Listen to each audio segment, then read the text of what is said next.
Hello, everyone. It's been a while since we've done a book talk, so I thought let's get back at it. So, today's book I'm going to talk about is Lauren K. Denton's The Hideaway. It is a contemporary fiction for adults.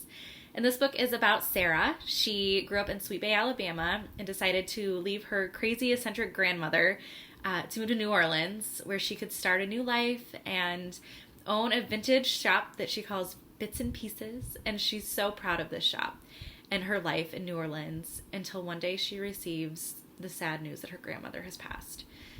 So she goes back to Sweet Bay and she finds out that she has inherited her grandmother's bed and breakfast, the Hideaway. So when you think of bed and breakfast, you think, a quaint little house kind of tucked away and it's perfectly preserved. Not this place. The Hideaway has been well loved and needs a lot of updates, and the inhabitants are a motley crew, to say the least. So the Hideaway was once a place for wayward travelers to come and stay, and artists to work on their crafts.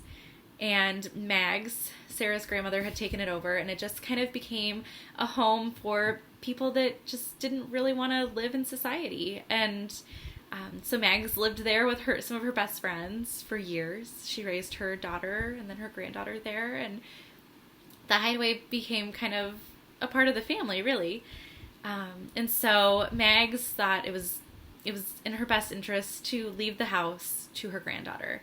At first, Sarah thinks that this is a horrible idea. She's going to, wrap up everything in Sweet Bay. She's going to do the necessary renovations, and then she's going to sell it. She's going to leave it, to one of Mag's friends. She doesn't really want any part of it. She doesn't want to stay in Sweet Bay.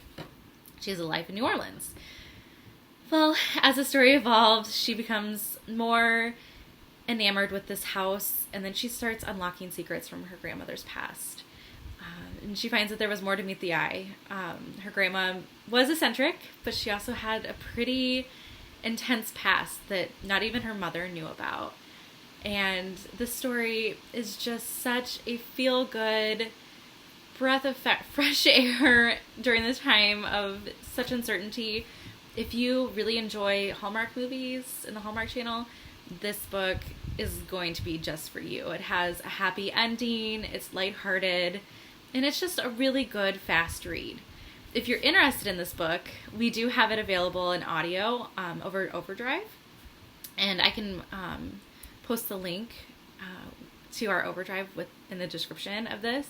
That way you can just head on over and grab that book if you'd wish. I believe it's even available today. I highly recommend it. The reader does a great job. It's very intriguing. So thank you so much for listening to this book talk. Please, if you have any suggestions of what you've read recently that you've really loved, I would love to hear about them. So just comment that in the comments. And thank you so much for listening. Have a great day.